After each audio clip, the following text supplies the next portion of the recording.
nous touche vraiment par la puissance de sa parole. Alléluia. Et le Seigneur va faire de grandes choses. Amen. Prions tous ensemble. Éternel des armées, Papa, nous te rendons grâce. Alléluia. Nous te bénissons. Nous te disons merci pour ton Saint-Esprit que nous ressentons en ces lieux, Père. Papa, nous ne voulons pas prendre cela pour acquis, Seigneur. Nous voulons maintenant te dire merci, Seigneur, et nous te disons que nous sommes reconnaissants pour ce que tu fais au travers de nous, Seigneur Jésus, et par le nous, Père. Pendant que nous venons pour le temps de la parole, Père, prends le contrôle des moments qui vont suivre, Seigneur Jésus. Aide-moi à disparaître et que toi seul paraisse, car toute la gloire est à toi, Seigneur Jésus. Papa, transforme tes enfants, Seigneur, que ta parole les change et que beaucoup parviennent, Seigneur, au salut. Car c'est ce qui compte, Seigneur.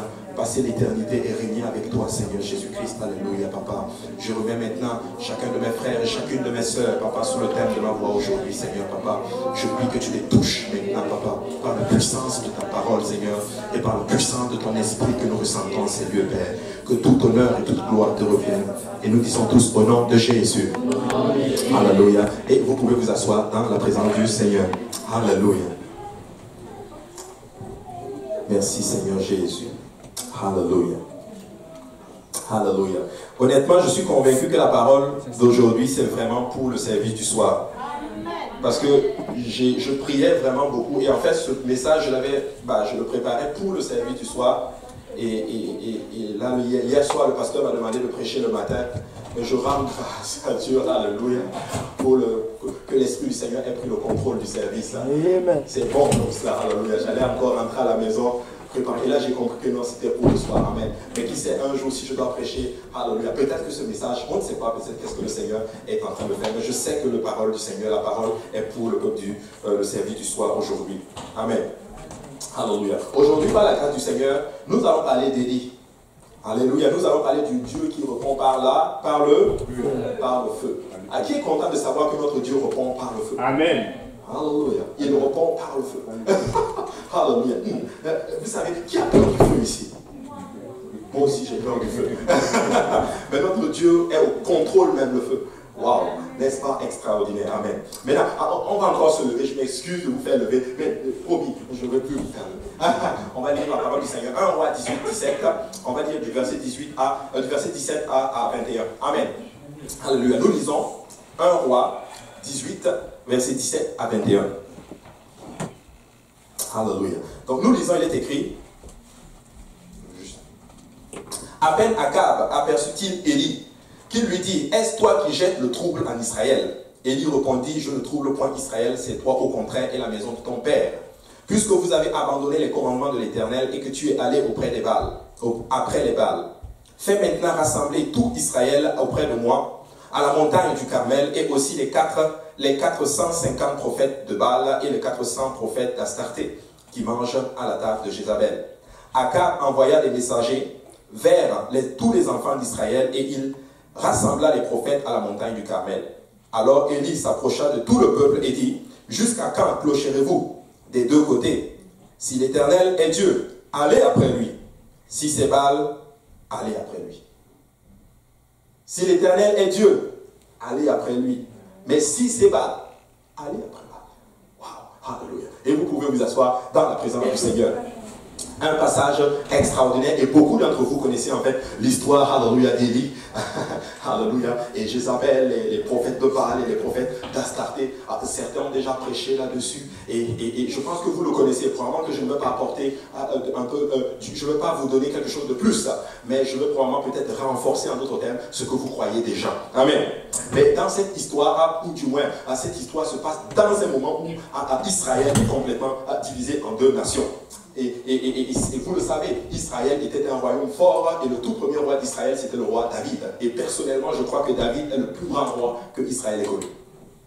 Il n'y a pas un roi comme David.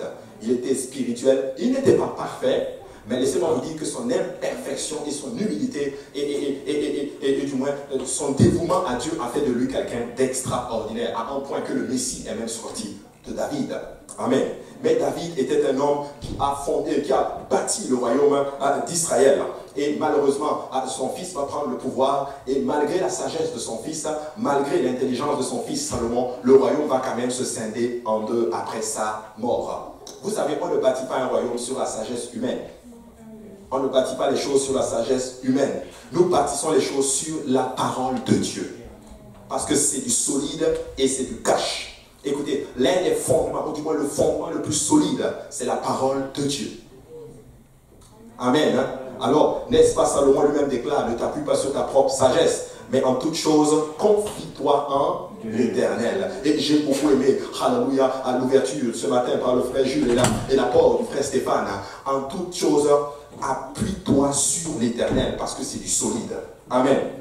Mais Israël est scindé à deux royaumes. Le royaume du nord, alléluia, qui est composé de 10 tribus, et le royaume du sud, qui est composé de 2 tribus, qui est appelé en d'autres termes le royaume de Juda. Et nous savons littéralement à travers les Écritures que Juda a eu quelques bons rois, mais Israël, qui est composé de 10 tribus, a eu quasiment que des mauvais rois. Amen. Que des mauvais rois. Et Akab est le 7e roi, littéralement, du royaume d'Israël. Il a régné pendant 22 ans dans la capitale, à Samarie. En fait, si vous voulez, le royaume s'est scindé en deux. Au départ, c'était un seul royaume avec comme capitale Jérusalem. Mais quand le royaume s'est scindé en deux, le royaume de Juda est resté avec 2 tribus avec comme capitale Jérusalem, et le royaume du nord est resté avec 10 tribus avec comme capitale Samarie. Et Akab était littéralement le roi d'Israël. Et la capitale, c'était la Samarie. Amen. Et c'est de là, en d'autres termes, qu'il régnait. C'était un personnage assez bizarre, assez obscur, littéralement. Sa vie est une constante rébellion, littéralement, contre le Seigneur. En fait, c'est quelqu'un qui a un goût pour l'architecture. Il va bâtir, alléluia, des résidences, des édifices. Il va même bâtir, littéralement, une résidence sur un terrain volé. Rappelez-vous de la vie de Naboth. Il va prendre le terrain de Naboth et il va bâtir littéralement une résidence dessus. Tu sais, il s'appuie sur son autorité pour avoir ce qu'il désire. Écoutez, l'autorité, Dieu ne donne pas l'autorité pour que tu aies ce que tu veux, mais Dieu te donne l'autorité pour que tu puisses faire ce que lui te demande de faire. N'est-ce pas extraordinaire? Qui est-ce qui veut l'autorité maintenant ici? Nous le chantons autorité. Nous voulons l'autorité, mais pour faire la volonté de Dieu, pas pour faire notre propre volonté. Amen. Mais sa pire erreur, c'est son mariage littéralement politiquement arrangé, si on peut le dire ainsi, avec la fille d'Ethbal, qui était le roi de Sidon. Cette princesse païenne est nommée Jézabel. Et cette princesse, c'était une dame qui contrôlait sa vie. C'était un homme faible. Et il a construit littéralement un autel à Samarie pour le culte du dieu Baal, le dieu de son épouse. Et il a fait aussi justement une idole pour Astarté. En fait, Akab devait être littéralement la personne qui allait ramener le peuple vers, alléluia, le Seigneur, Jéhovah l'Éternel, notre Seigneur Jésus-Christ. Mais malheureusement, alléluia, il s'est lié littéralement à Ekbal. Savez-vous ce qui veut dire Ekbal? Ekbal veut dire avec Baal. Donc, Jézabel veut dire, je l'ai dit ici, veut dire Baal est l'époux. Son père s'appelle avec Baal. Elle s'appelle Baal est l'époux. Et c'est à elle que Akab est allé se lier. Amen. Alléluia. Savez-vous ce qui veut dire Akab? Akab veut dire le frère du père. Mais Akab est le fils d'Omri. Et Omri, c'est un homme qui loue Dieu. En fait, quelqu'un qui loue Dieu est allé se lier à Baal. Vous savez, peuple de Dieu, nous devons faire très attention. Des fois, certains enfants de Dieu se lient à Baal. Mais ce n'est pas la volonté du Seigneur. Dis à ton voisin, il va quelque part. Regardez ce que la Bible déclare dans 1 Roi 16, 30. Akab, fils d'Omri, fit ce qui est mal aux yeux de l'Éternel, plus que tous ceux qui avaient été avant lui. Et comme si c'eût été pour lui peu de choses de se livrer au péché de Jéroboam, fils de Nébat, il prit pour femme Jézabel, fille d'Ethbal, roi des Sidoniens, et il alla servir Baal et se prosterner devant lui. Il éleva un autel à Baal, dans la maison de Baal qu'il bâtit à Samarie. Waouh! Et il fit une idole d'Astarté. Akab fit plus encore que tous les rois d'Israël qui avaient été avant lui pour irriter l'Éternel, le Dieu d'Israël. En fait, ses actions, c'était pour irriter le Dieu d'Israël. Il voulait, en d'autres termes, fâcher Dieu. En fait, ses actions n'étaient pas des actions involontaires. Il le faisait parce qu'il voulait fâcher le Seigneur. Mais le culte de Baal, laissez-moi vous parler un peu du culte de Baal.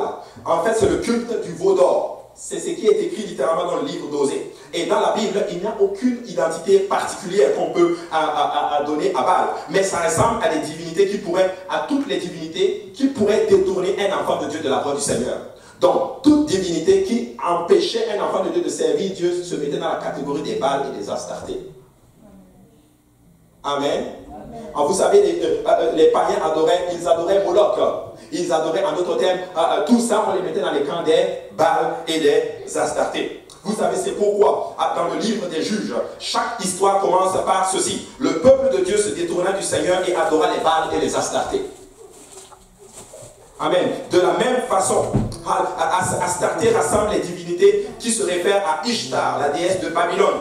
Et à ce culte est associé ce qu'on appelle la prestrise et des sanctuaires sur chaque colline appelée des hauts lieux. À l'intérieur se trouvaient des icônes et statues de Baal, et à l'extérieur des colonnes de pierre, probablement des symboles phalliques de Baal. Écoutez, ils étaient bien organisés, ils avaient même un temple littéralement, où ils adoraient leur divinité. Un copiage du culte de Jéhovah. Nous avons aussi un temple, alléluia, un lieu où nous adorons le Seigneur. Mais il copie, alléluia, ce qu'on fait pour adorer, alléluia, les fausses divinités. Maintenant, regardez ce qui se passe. Des poteaux sacrés qui représentaient Ishtar et des autels à encens.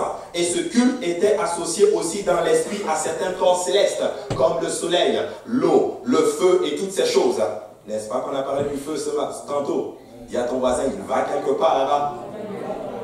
Et ça, c'était littéralement le culte des Baals. Mais dans cette situation, alléluia, comme nous venons de dire tantôt, Israël est scindé en deux. Israël est dans un état déchu, un état d'idolâtrie, si on peut le dire ainsi. Et dans cette situation, probablement que certains prophètes de l'Éternel, de Jéhovah, ont succombé, si on peut le dire, dans le silence, soit où ils ont probablement fui, si on peut le dire ainsi, vers le royaume de Juda. Ils ont fui parce qu'ils ne pouvaient plus adorer le Seigneur étant en Israël. Parce que Jézabel, quand elle est venue, elle a accès à comment on appelle ça, un poste d'autorité, et elle a commencé en d'autres termes à chasser les prophètes du Dieu vivant pour littéralement les prophètes de Baal et les prophètes d'Astarté. Vous savez, l'esprit de Jézabel est un esprit très fort et très subtil. C'est un esprit de rébellion, un esprit de contrôle et un esprit qui s'oppose littéralement à l'Éternel. Et c'est un esprit malheureusement qui travaille malheureusement même de nos jours. Et nous devons faire très très attention que nous marchons dans la soumission à notre seul et sauveur Jésus-Christ. Amen. C'est tout esprit qui s'élève et qui veut contrôler, si on peut le dire ainsi, celui qui a l'autorité. Parce que c'était le mari qui avait l'autorité. C'est ça l'esprit de Jézabel. Amen. Maintenant, certains prophètes de l'Éternel ont été persécutés, certains ont été tués, d'autres ont été échappés. Seulement, certains d'entre eux ont échappé et ont été cachés dans des cavernes. Amen. Il y a ton voisin, il va quelque part. Et à ce moment, il n'y avait aucun leadership spirituel, aucun leadership divin. Et Israël était vraiment dans un état perdu, si on peut le dire ainsi. Vous savez, le culte de Baal était tellement intense qu'il semble que les Hébreux ont été même engloutis, alors qu'ils devaient servir le seul et unique vrai Dieu. Des fois, les choses sont tellement intenses autour de nous, que alors que nous sommes censés servir le Seigneur, nous abandonnons le service du Seigneur, souvent bizarrement comme cela, et on ne se rend même pas compte. C'est comme si on est englouti, si on peut le dire ainsi, justement, par le culte mondain, si on peut le dire ainsi. Peuple de Dieu, je vous en prie, écoutez-moi ce soir.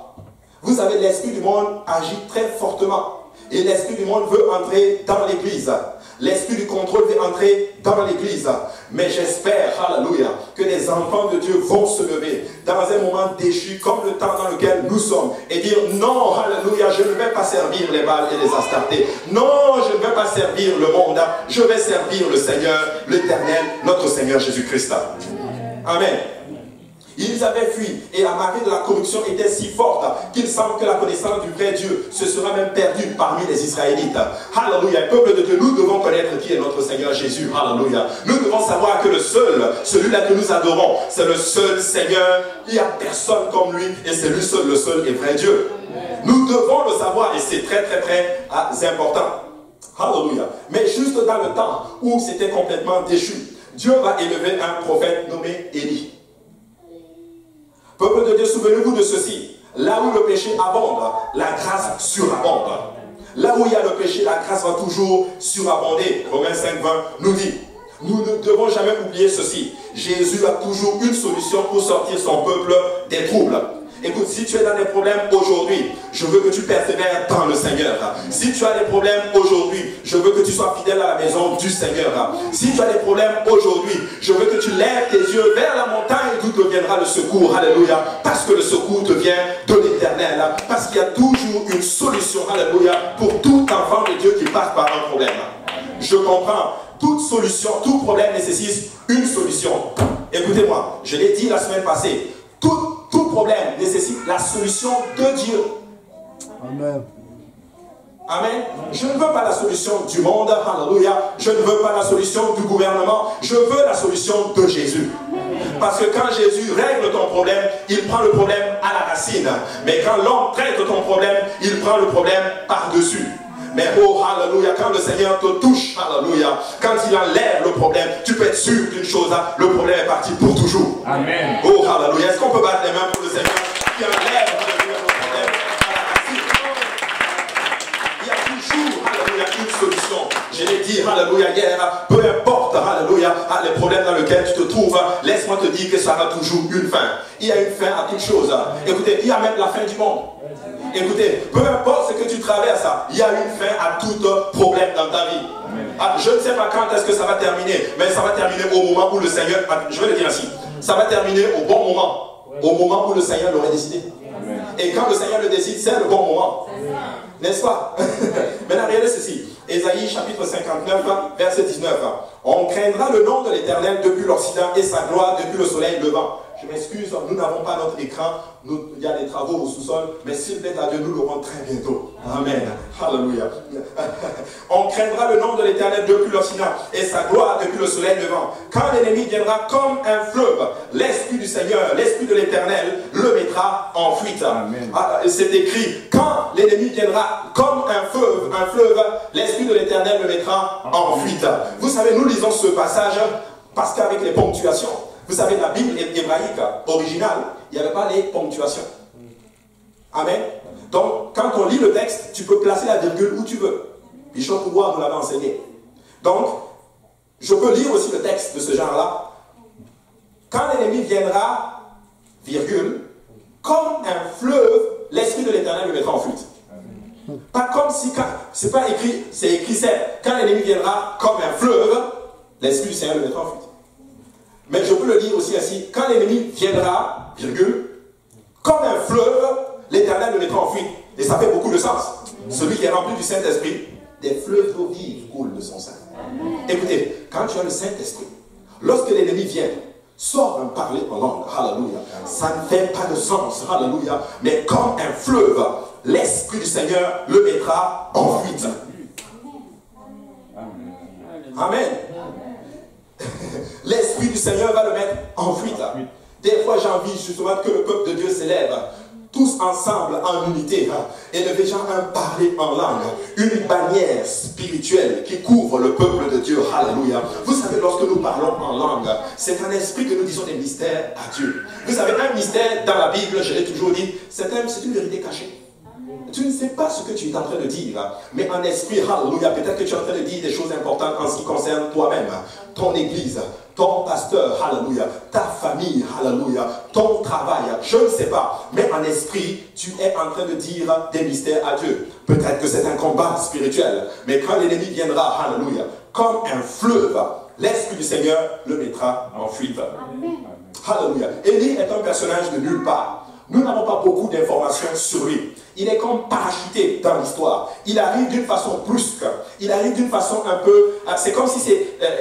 en fait, il arrive d'une façon spéciale dans les Écritures. Et je pense que la Bible le fait ainsi pour nous montrer comment Dieu entre souvent dans la situation, dans nos vies. Vous savez, des fois, notre vie est un peu en chaos. C'est terrible. Ça ne va pas. En fait, nous sommes un tas de gâchis. Nous sommes nés dans le péché. David dit que ma mère m'a conçu dans le péché. Nous ne sommes rien, alléluia, lorsque nous naissons. Mais c'est comme si Jésus arrive brusquement comme cela dans nos vies, alléluia. Et quand il arrive, alléluia, laissez-moi vous dire que c'est la fin des problèmes et c'est le début d'une nouvelle vie. Élie entre dans l'histoire ainsi. Élie le Tishbite. Wow! Élie le Tishbite. Il est désigné comme étant le Tishbite. Il est de la petite ville de Galade. Nous ne savons absolument rien sur sa famille ou sa naissance. Mais son nom signifie « Mon Dieu est Yah ». mon Dieu est Jéhovah. Avec Dieu de son côté, il n'avait pas besoin d'être quelqu'un. Mais laissez-moi vous dire, alléluia, je n'ai pas besoin d'être quelqu'un, vous n'avez pas besoin d'être quelqu'un, mais avec Jéhovah de mon côté, alléluia, je suis déjà quelqu'un. Alléluia. Écoutez, tu es quelqu'un parce que l'Éternel est à tes côtés. Dieu était de son côté, il n'avait pas besoin, il va devenir l'un des plus grands prophètes qu'Israël ait connu. N'oubliez jamais ceci, peuple de Dieu. Avec Dieu, nous devenons toujours quelqu'un. Mais sans Dieu, nous sommes rien. Amen. Amen. Écoutez, je n'ai pas besoin que mon nom soit connu par tout le monde. Je ne cherche pas à être célèbre. Et j'espère que tu ne cherches pas à être célèbre. Je cherche juste à être du côté de Jéhovah. Amen. Je cherche juste à être du côté de mon Seigneur Jésus. Probablement qu'il connaissait ce texte, bien qu'il ait été révélé dans le Nouveau Testament. Si Dieu est pour nous, qui sera contre nous? Oui, ce n'est pas dans l'Ancien Testament, c'est dans le livre, littéralement du Nouveau Testament, que c'est écrit, ce verset. Mais moi, je pense que Élie connaissait ce verset. Vous savez, la connaissance, ça ne veut pas juste dire connaître. Certes, nous l'avons rabaissé le sens de nos jours. Mais le mot connaître a un sens beaucoup plus profond. Connaître, étymologiquement, profondément, veut dire expérimenter. C'est un mot tellement lourd et fort, et tellement fort que les Juifs ont utilisé son mot pour décrire une intimité entre un homme et une femme. Adam connut sa femme, Ève. Quand tu connais un verset, ça veut dire que tu as expérimenté le verset et que le verset a pris une place dans ta vie. Élie connaissait, si Dieu est pour moi, qui sera contre moi? Qui peut dire aujourd'hui que je connais ce verset? Vous levez vos mains, je sais que là, vous voulez jouer les humbles là et tout là. Non, non, non, non. Nous connaissons ce verset, alléluia. Ainsi, nous ne devons pas stresser lorsque le problème arrive. Il est littéralement sorti de nulle part. Et sa façon dans laquelle il est sorti, ça annonce de l'espoir. Et je suis là pour dire à quelqu'un, ta situation n'est pas finie. Il y a de l'espoir. Alléluia. Écoute, Dieu apparaît des fois dans nos vies, comme Élie apparaît littéralement dans l'histoire. 1 Roi 17:1 dit ceci. Élie, le Tishbite, l'un des habitants de Galade, dit à Akab, l'Éternel est vivant, le Dieu d'Israël dont je suis le serviteur. Il n'y aura ces années ni rosée, ni pluie, sinon ma parole.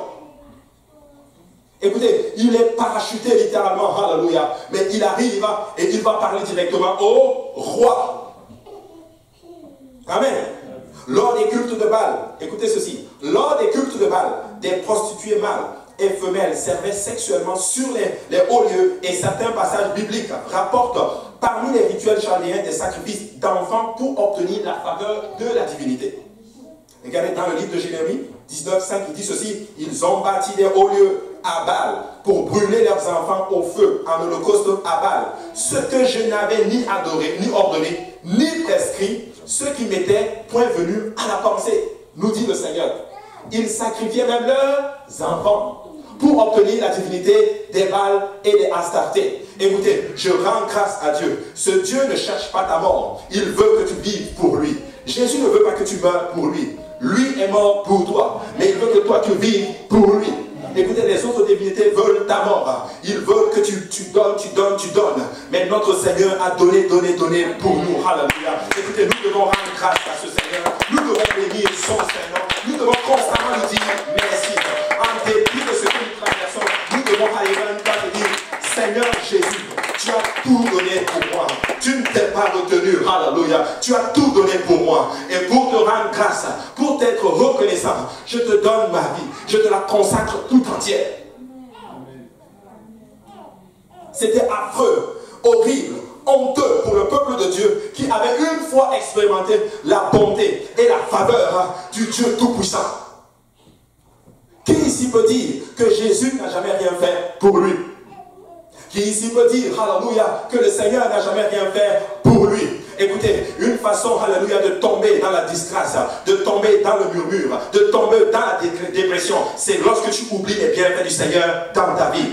Écoute, si tu pries, tu ne vas jamais rétrograder. Mais je vais ajouter un deuxième, si vous me permettez. Si tu n'oublies jamais les bienfaits de l'Éternel dans ta vie, tu ne vas jamais abandonner le Seigneur. Tu ne vas jamais quitter la maison du Seigneur. Si un jour tu te souviens que Jésus a fait des choses pour toi, qu'il a étendu sa main à un moment donné sur toi, qu'un jour il t'a pris dans ses bras, qui t'a dit, je t'aime mon fils, je t'aime ma fille.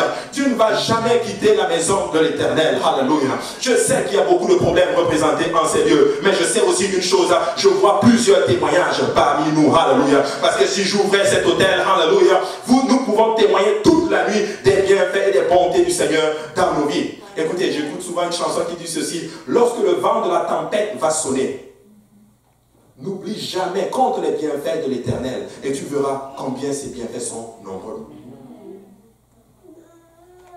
Vous savez, le culte de Baal était tellement horrible. C'était tellement horrible, je vous dis. Horrible à un point que le peuple de Dieu n'ont même pas laissé Jéhovah pour aller servir les Baals, mais ils ont essayé de servir Jéhovah et de servir Baal et Astarté. C'était ça le problème. Vous savez, Dieu n'aime pas le mélange. Il dit même, je préfère même que tu sois complètement froid ou complètement chaud. Mais quand tu es tiède, c'est-à-dire le mélange de l'eau froide et de l'eau chaude, il va même vomir. Mais c'est ce que le peuple était en train de faire. Ils n'ont même pas laissé Jéhovah. Ils vont servir Jéhovah, mais ils vont aussi servir Baal et Astarté. Et ça, c'était tellement dangereux. Regardez ceci. C'était tellement grave. Ils ont mélangé le culte de Baal et du Seigneur qu'à chaque localité, chaque ville avait son Baal, dont il gardait le nom complet. Il y avait Baal Shamin, Seigneur des cieux, il disait, parce que le mot Baal veut dire en fait Seigneur, maître. Il y avait Baal Amon, Seigneur des richesses. Baal Gad, Seigneur de la bonne fortune. Et depuis que le mot signifiait Baal, ils ont pris ce nom et ils l'ont attribué à Jéhovah. Donc au lieu de dire Jéhovah a fait telle chose pour moi, ils vont dire Baal a fait ceci pour moi. Voilà pourquoi Dieu détestait ceci. Et Dieu révèle même à Ésaïe 42 verset 8, il dit je suis l'Éternel, c'est là mon nom. Ne m'appelez pas Baal, ne m'appelez pas Astarté, je m'appelle l'Éternel. Vous savez le terme original de l'Éternel, c'est Jéhovah. Je m'appelle Jéhovah. En fait il s'appelle même Jésus aussi. Alléluia. Il dit, c'est là mon nom. Je ne donnerai pas ma gloire à un autre, ni mon honneur aux idoles. Waouh! Je ne donnerai pas ceci aux idoles. Vous savez, toute la gloire appartient à Dieu. Écoutez, n'arrivons nulle part où nous donnons la gloire, alléluia, de Dieu à un quelconque travail. Oh, j'ai fait ceci à cause de mon travail. Oh, je fais ceci à cause de mes forces. Oh, j'ai fait ceci à cause de cela. Non, si j'ai fait ceci, c'est à cause de l'Éternel. Non, si je suis vivant, c'est à cause de l'Éternel. Si je me porte bien, c'est à cause de l'Éternel. Si mes enfants se portent bien, c'est à cause de l'Éternel. Si vous êtes dans la maison du Seigneur ce soir, c'est à cause de l'Éternel. Ce n'est pas à cause du médicament que tu as pris. Ce n'est pas à cause du gouvernement, ce n'est même pas à cause du fait que tu as une voiture. Parce que la voiture aurait pu te lâcher en cours de route. Maintenant, Élie arrive devant Akab avec une parole de l'Éternel. Première leçon, n'essaie jamais d'aller devant l'ennemi avec une parole venant de toi. Obtiens toujours une parole de l'Éternel. Vous savez, dans la pensée des Baalites, Baal avait le contrôle sur les éléments naturels. Ainsi, la déclaration d'Élie semblait avoir venir d'un fou qui ne savait même pas ce qu'il disait. Vous savez, il pensait que Baal était au contrôle de la nature, de l'eau, du feu et même de tous les autres éléments. Mais Élie arrive, il dit sur la parole de Jéhovah. Alléluia. En passant, Jésus veut dire Jéhovah est devenu notre sauveur. Mais il arrive, il dit Jéhovah me dit à Akab de venir te dire que sur ma parole, il n'y aura pas de pluie sur la terre pendant 3 ans et demi. Il a fermé le ciel sous la parole de l'Éternel. Pour Akab, ça devait être de la folie. Il croit en un Dieu et il pense que c'est son Dieu qui est au contrôle de l'eau. Et Élie arrive et dit que non, mon Dieu dit que je ferme le ciel. Ça devait être un lunatique. C'est un fou. Et certains d'entre vous ont déjà été traités de fous parce que vous servez le Seigneur.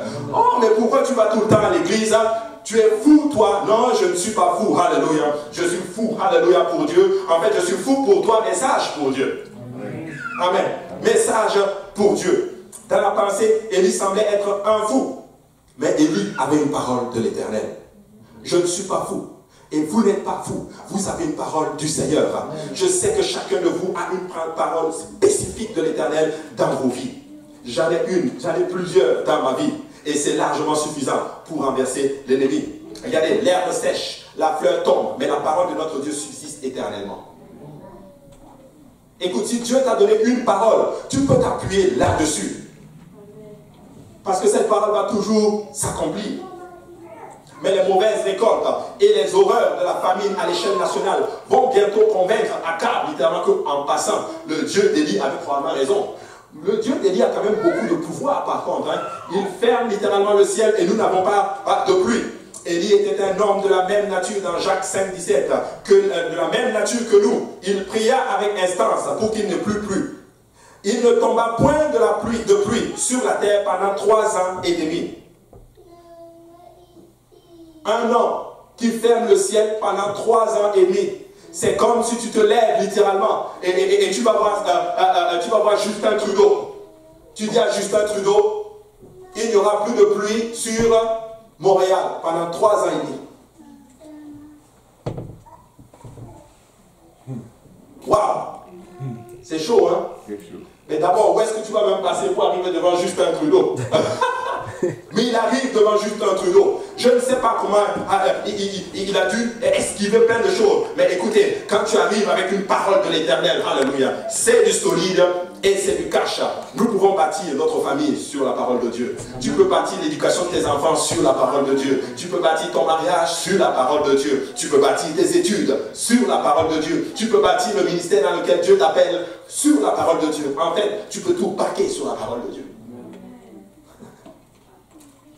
Mais au cours des 42 semaines, des 42 mois, alors qu'Israël était affamé, Élie lui-même va être soutenu par la puissance miraculeuse, d'abord nourri par des corbeaux. Et ça, vous le voyez littéralement dans 1 Roi chapitre 17. Des corbeaux qui vont nourrir Élie.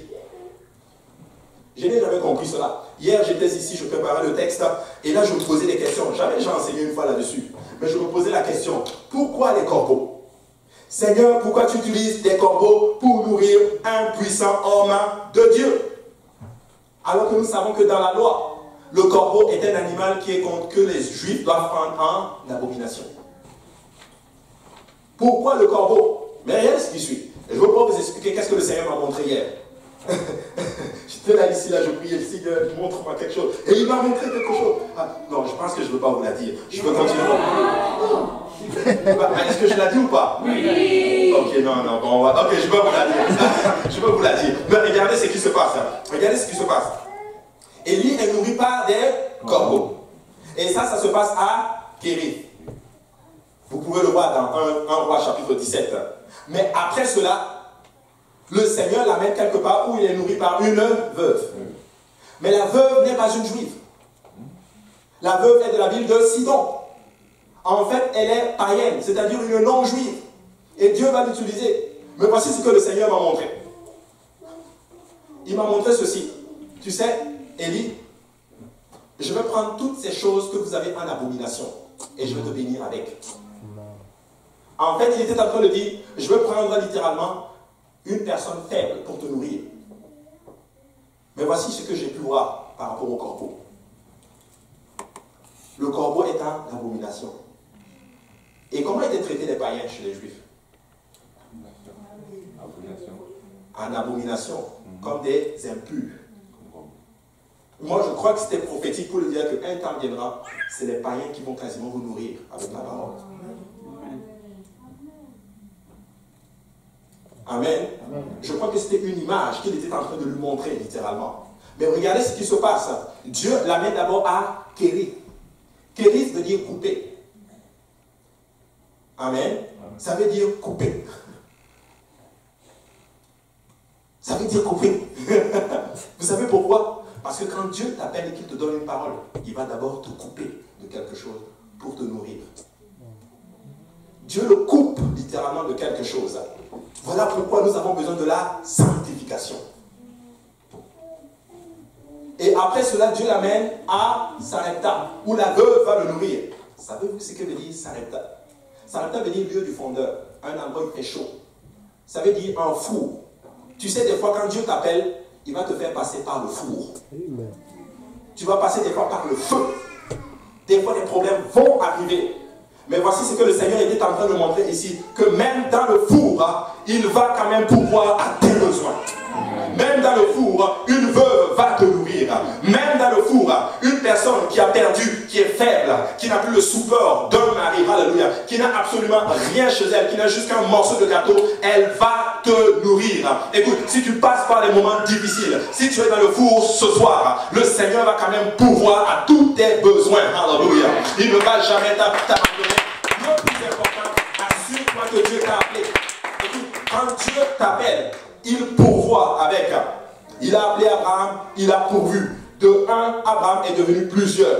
Écoute, je ne sais pas par quoi tu passes. Peut-être que certains d'entre vous sont atterris. Un endroit où Dieu a coupé et Dieu est en train de travailler avec toi. Il est en train de te nourrir, littéralement. Probablement par des personnes que tu n'aurais jamais imaginé qu'ils vont te nourrir. Mais reste là, alléluia. Un temps, tu vas passer à Sarepta, le lieu du four. Un lieu compliqué, difficile. Mais si tu fais confiance au Seigneur, alléluia, il va ordonner à une veuve de te nourrir. Il va prendre même ta situation difficile et il va te nourrir avec. Amen. Sarepta signifie le lieu du four. Et enfin, Élie est prêt pour rencontrer Akab. La batterie de son zèle est complètement chargée par le Seigneur. 1 roi 18, 17 dit ceci. À peine Akab aperçut-il Élie, qui lui dit, est-ce toi qui jettes le trouble en Israël? Élie répondit, je ne trouble point Israël, comme on a lu au début. C'est toi au contraire et la maison de ton père, puisque vous avez abandonné les commandements de l'Éternel et que tu es allé auprès des Baals. Et face à la colère de ce roi meurtrier, le prophète Élie n'a que deux options. Soit fuir ou affronter la situation. Et les deux options se présentent devant chacun de nous toujours. Tu as deux options. Soit abandonner, soit affronter la situation. Amen. Je veux qu'on soit honnête ce soir. Qui a déjà été tenté d'abandonner?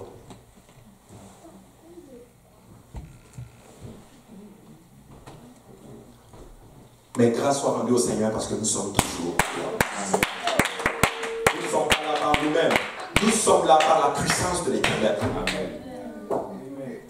Amen.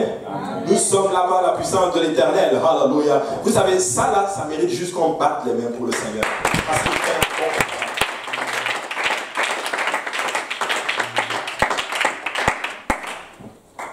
Il lance un défi à Akab. Un prophète de nulle part contre 850 prophètes idolâtres. Tu sais, si un homme comme Élie peut vaincre 850 personnes, laisse-moi te dire que toi, avec le Saint-Esprit, tu peux vaincre des milliers et des milliers et des milliers de prophètes idolâtres. 1 roi 18, 19, fais maintenant rassembler tout Israël auprès de moi à la montagne du Carmel et aussi les 450 prophètes de Baal et les 400 prophètes d'Astarté qui mangent à la table de Jézabel. Écoutez, sur le mont Carmel, il lance un défi aux prophètes, mais il lance un défi aussi au peuple qui était indécis. Alors Élie s'approcha au verset 21, s'approcha de tout le peuple et dit, jusqu'à quand clocherez-vous des deux côtés? Si l'Éternel est Dieu, allez après lui. Si Baal est Dieu, allez après lui. Le peuple ne répondit rien. Le peuple ne répondit rien. Vous savez, dans notre version, en français, c'est marqué de quel côté vous allez clocher. Mais quand vous prenez la version en anglais, c'est marqué, tu as deux choix. C'est marqué, dans la King James, c'est marqué how long have ye between two options. En fait, nous avons deux choix. Soit le monde, soit Dieu. Écoute, si le monde t'a béni, écoute, et que tu crois que tu vas avoir ton salut avec le monde, va avec le monde. Mais si tu crois littéralement, alléluia, que le Seigneur est Dieu, alléluia, que le Seigneur est capable, alléluia, de te restaurer, tu dois aller vers le Seigneur. Tu dois vivre totalement vers le Seigneur. La plupart des gens veulent adorer Baal et Dieu en même temps. Le culte des idoles n'a pas été proposé comme un substitut à ce moment-là, mais comme un accompagnement au culte de Jéhovah. En fait, le problème des enfants de Dieu, c'est que beaucoup veulent Jésus, mais beaucoup veulent aussi le monde. Écoute, tu ne peux pas servir deux maîtres à la fois. Soit tu sers Jésus, soit tu ne le sers pas.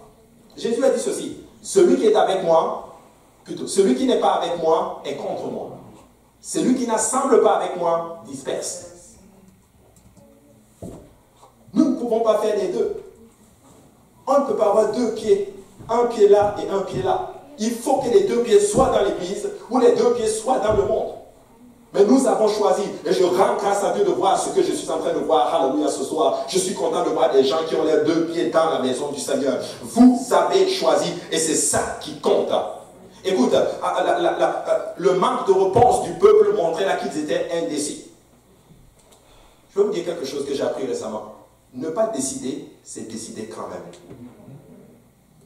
En fait, tu as décidé de ne pas décider. Mais tu dois prendre une décision. Je vais servir le Seigneur. Je bénirai son Saint-Nom.